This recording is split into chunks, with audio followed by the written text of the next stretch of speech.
Саламатсыздар ма, каналдың жазылушылары. Бүгін бізде мынадай есептің талқылауы баспалдақтағы доп деп аталады екен. Қиындығы 42%. Біздің баспалдағымызда n саты бар. N сатыда, яғни берілген санда осы жерде доп тұр. Доп бізде төмен қарай, яғни основаниясы, ең төменгі 0-ші сатыға шейін түсуі керек. Түскен кезде біздер бір ступенькамен, яғни бір сатымен, немесе 2 сатымен, немесе 3 сатымен түсуіне болады. Яғни 8-ден 7-ге мысалы, немесе 8-ден 6-ға, немесе 8-ден 5-ге шейін түсуі мүмкін. Егер әртүрлі қадамдармен түсетін болса, 8-ші мысалы сатыда тұрған 0-ге шейін қанша вариантпен төменге қарай түсе алады, яғни всевозможный вариант маршрутов. Егер бізде n-нің саны 0-ден үлкен және 70-ден кіші немесе тең болатын болса дейді. Шығару output текст файлында бізде бір санды шығаруымыз керек, яғни қанша вариант бар екендігін. Егер ол бір сатыда тұратын болса, бірінші сатыда тұратын болса, ол ең төменгісіне шейін тек қана бір-ақ жолмен қарай түсе алады. Түсінікті. Егер қарайтын болсақ, бізде мынадай саты болатын болса, мына жерді 0 деп алатын болсақ, бізде мына жерде тұратын болса, ол осыған шейін тек қана бір-ақ жолмен ғана түсе алады. Немесе 4-ші сатыда тұратын болса, бізде 7 варианты бар екен. Қарап көрейік. Мына жер бізде бірінші саты, екінші саты, үшінші саты және төртінші саты. Үшінші және төртінші саты. Мына жерде доп тұратын болса, ол мына жерге шейін 0-ші основания шейін, 0-ші баспалдаққа шейін бізде 7 әдіспен түседі екен. Ең бірінші ол бір қадаммен түсуі мүмкін. Яғни 4, 3, 2, 1, 0 ең бірінші. Одан кейін 4, 3, 2, 1-ге баспай-ақ, ол 2-ден 1-ге секіруіне болады, яғни 2 жол. Одан кейін 4, 3, 1, 0. Одан кейін 4, 3, 0. Одан кейін 4, мына жерде бізде 3-ке басып барлығын деп кезде 4 вариант шықты. Одан кейін 2-ге секіреміз, 1, 0.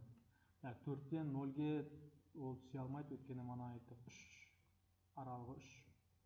Яғни 1 рет секіруіне болады, немесе 2-іне секіру болады, немесе 3-шісіне секіру болады, но бірақ 4-шісіне емес.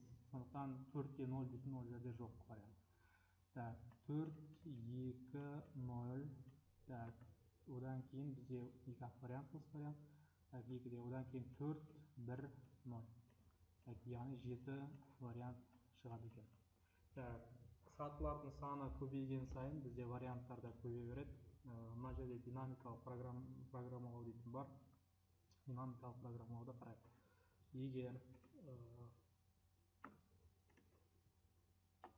Егер мен бірінші сатыда тұратын болсам, 0-ші сатыға шейін мен тек қана бір ғана әдіспен бара аламын. Егер мен екінші сатыда тұратын болсам, 0-ге шейін мен 2 әдіспен бара аламын, яғни ол біріншісі 2, 1, 0, және 2, 0. Келесі 3-ші сатыда тұратын болсам, мен 4 әдіспен бара аламын. Қарайық. 4 әдіспен. Біріншісі 3, 2, 1, 0. 3, 2, 0. Одан кейін 3, 1, 0. Одан кейін 3, 0. Яғни 3-тен 0-ге бірден секіруіне болады. 2-мен 1-ден аттап кетті. 4 вариант бар екен. Мына жерде 4 вариант, мына жерде 2 вариант, мына жерде 1 вариант. Мана біздер айттық, егер 4-ші сатыда тұратын болса, онда мен 0-ге секіре алмаймын. Демек, мен 4-тен 3-ге баруыма болады, 4-тен 2-ге баруыма болады, 4-тен 1-ге баруыма болады. Бұл дегеніміз, егер қараңыздар, егер мен 4-тен 1-ге баратын болсам, менде 1-ден әрмен қарай менде тек қанша вариант бар? Тек қана бір ғана вариант бар. Тек қана бір ғана вариант бар. Мен егер 4-тен 2-ге баратын болсам, менде қанша вариант бар? 2 вариант бар. Яғни мен 2-ге баратын болсам, әрмен қарай 0-ге шейін тағы 2 вариантпен жүруіме болады деген сөз. Егер мен 4-тен 3-ге бара алатын болсам, онда әрмен қарай менде 4 вариант бар деген сөз. Яғни 4-тен 3-ге 4, 3, 2, 1, алдын-алардың алдында 4 қосылады. Көрдіңіздер да? Яғни қараңыздар, 4-ші сатыда менде осылардың қосылысына тең болады бара алатын варианттар. Яғни 7 вариант. Ана 4-ті бөлек жазған кезде 7 вариант болған екен, көрдіңіздер өздеріңіз. Енді әрмен қарай осыдан тағы өздері мынадай қылдырып шығатын болады. Егер n 5 болатын болса, 5-ші сатыда тұратын болса, енді өздеріңізді түсініп келе жатқан шығарсыздар. Демек бұл қосындысы деген сөз, яғни 4-ші сатыдағы варианттардың қосындысы, 3-ші сатыдағы варианттардың қосындысы және 2-ші сатыдан 0-ге бара алатын варианттардың қосындысы.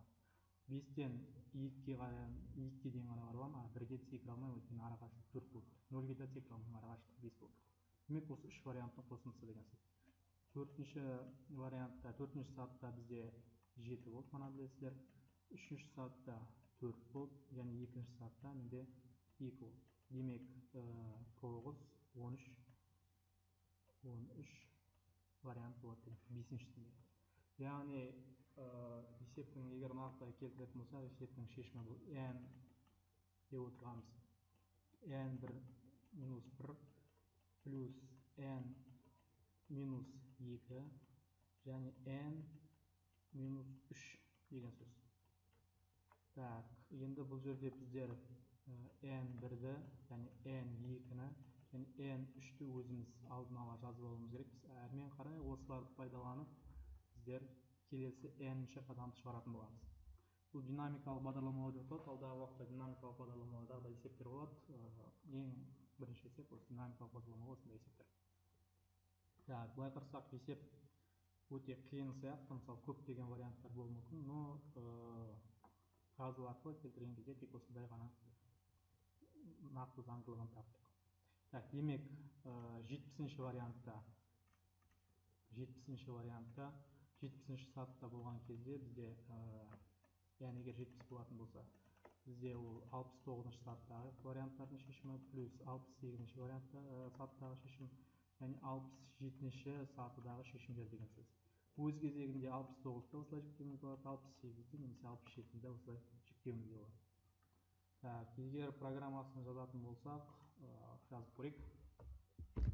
Маған айнымалылар керек болады.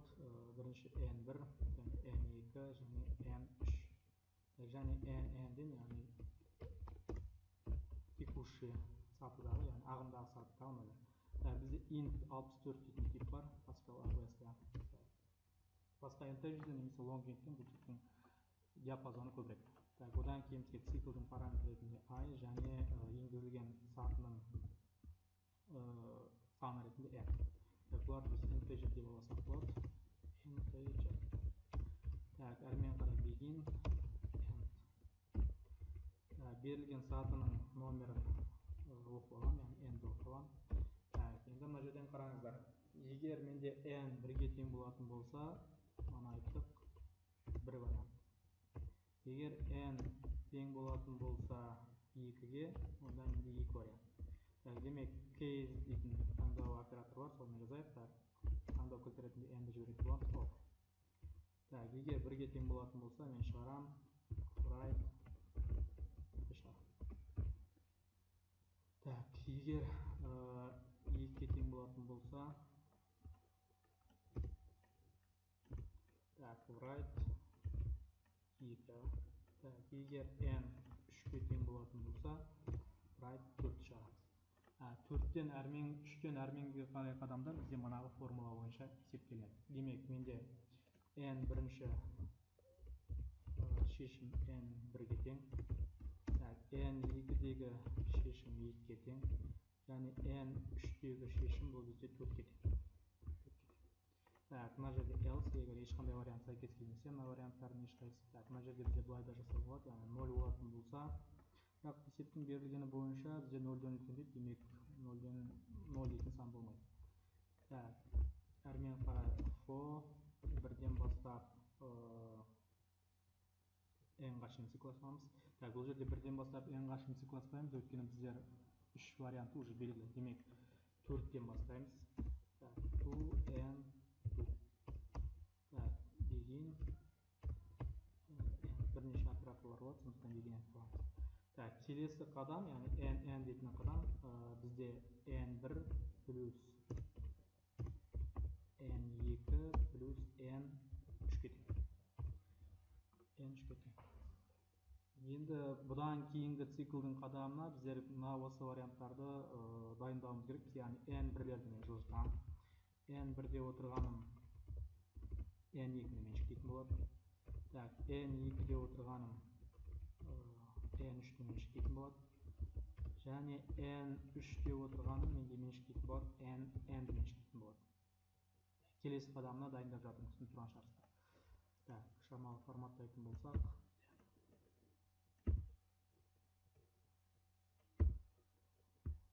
так, бұдан кейін есептің шешімін шығарамыз.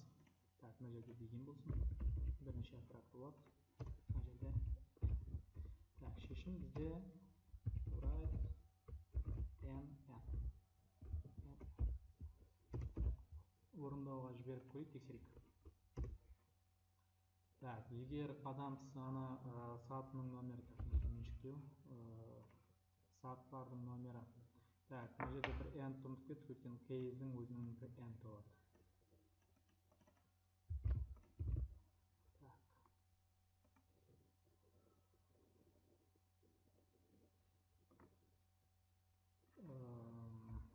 Так, мына жерде 3 болу керек. Бірдей варианттар берілмейді, кейіздер білесіздер. Так, егер бізде 4 болатын болса, нәтижесі 2 дейді. Неге? Так, неге?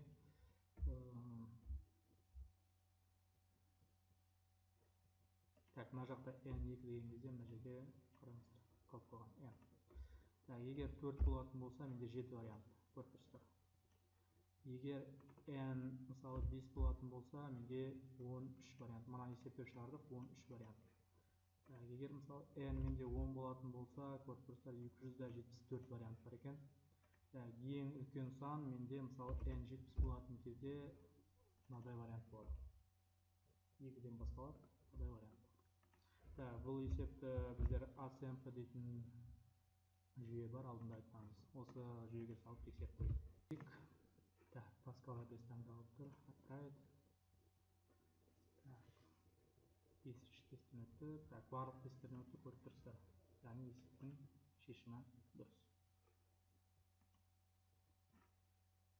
Былай қарасақ, өте күрделі есептер сияқты, но ешқандай күрделілігі жоқ екен болсын. Егер бізге әртүрлі варианттардың маршруттарының өзін шығар десе, бұл есеп күрделі есепке айналып кетеді. Өйткені маршруттарды біздер бір жақта сақтап, немесе жазып отыруымыз керек болады. Бізге қазір маршруттың өзі керек емес, маршруттардың саны керек. Сондықтан осындай алгоритмді жазып шығуымызға болады.